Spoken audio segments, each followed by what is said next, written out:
Hi everyone, Rich Carrubba for bowlingball.com. It's my privilege to present another editorial video. We have an article in Bowlversity. This one is about bowling great Randy Pedersen. Now, I've started a series of these editorials about Hall of Fame champions from the PBA, only the ones that I know very well, know personally, and I have had some interaction with in the past, and I can speak to you firsthand about something you can't learn about from reading a media guide or the PBA publicity section of their website.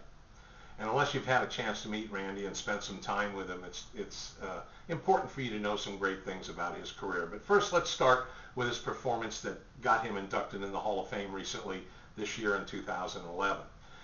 First of all, when you win 13 national tour titles and a major championship, the 1987 PBA National Championship, you deserve to be in the Hall of Fame as a performance category. And Randy certainly deserves it. He was voted in 35th of the top 50 players, greatest bowlers of the 50th anniversary celebration in 2009. And he also had, in his career, listen to this, 34 top 5 finishes. 34. That means you make the TV show 34 times in your career. That's pretty remarkable performance. It's certainly worthy of a Hall of Fame champion. And he finished in the top 20 in earnings 6 different times on the tour, and the top 20 in average 8 times. That qualifies Randy for being one of the greatest players in history. Now, we all remember Randy for his prolific arm swing, that big high swing. And you know, when I bowled back in the 60s, 70s, a little bit in the 80s, Dave Davis had the great arm swing. He had that big, high, long swing. Dave was a tall, slender man and could really get a big, loose, smooth, long swing. Randy Pedersen reminded me of that, and he did such a great job with it. He was extremely accurate because he had real good footwork, good fundamentals. He got the ball into the swing, he trusted it, he didn't hurry his steps to the foul line, he kept good balance, he kept his head and shoulders level, and he delivered balls very accurately toward his target. Thus, he's in the Hall of Fame.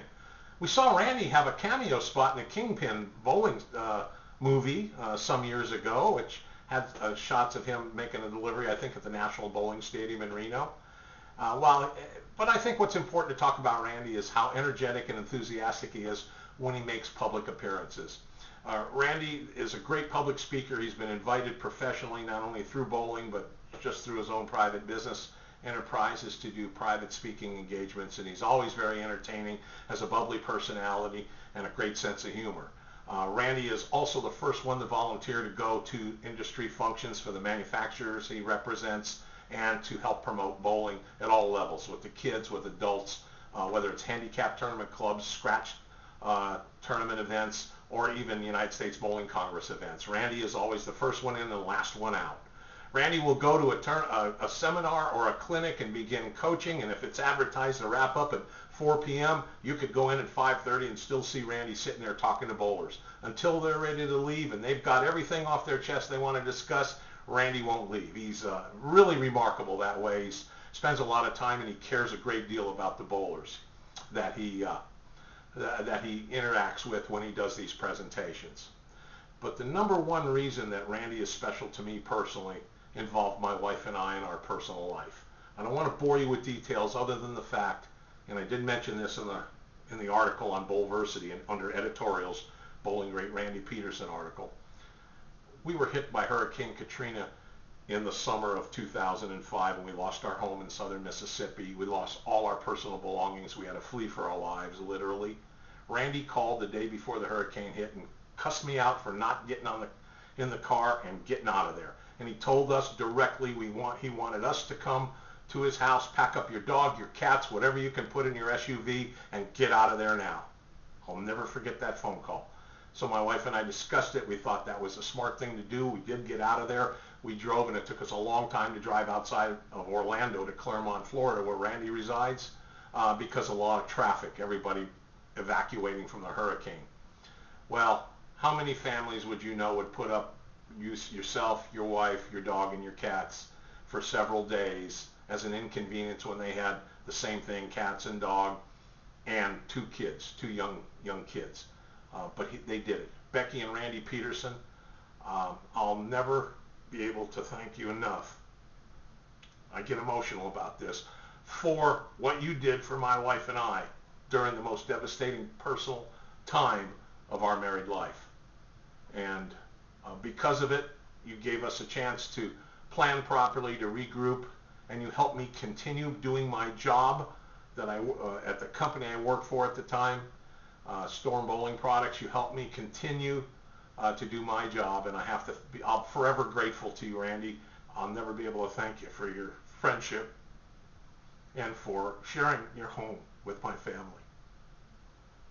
Okay, enough said. There was another incident where I saw Randy do great work. It happened in Pittsburgh, Pennsylvania, at the Pennsylvania State High School Championships, I believe about 10 years ago, 2002, somewhere in there. A friend of mine, Angelo Bordona, is the was the director of that tournament at the time. He served on the Pennsylvania Association. Now he's second vice president of the Pennsylvania State Bowling Association. He's been involved, and he runs one of the most successful junior leagues in the country. They have 40-something participating high school teams in a bowling league. They even have their own bowling hall of fame. They have banquets every year. It's a big deal in Pittsburgh. I wish more cities would embrace that type of enthusiasm for youth bowling, because that's what's going to save our sport. Randy Pedersen was there to do the color commentary on the local TV show. He stayed with the kids the night before in the semifinals until well after bowling was completed, and he did the same after the show. He went above and beyond, as he always does. So Randy has my vote for being a true bowling great, but more importantly, he's a real champion in my heart. Thank you.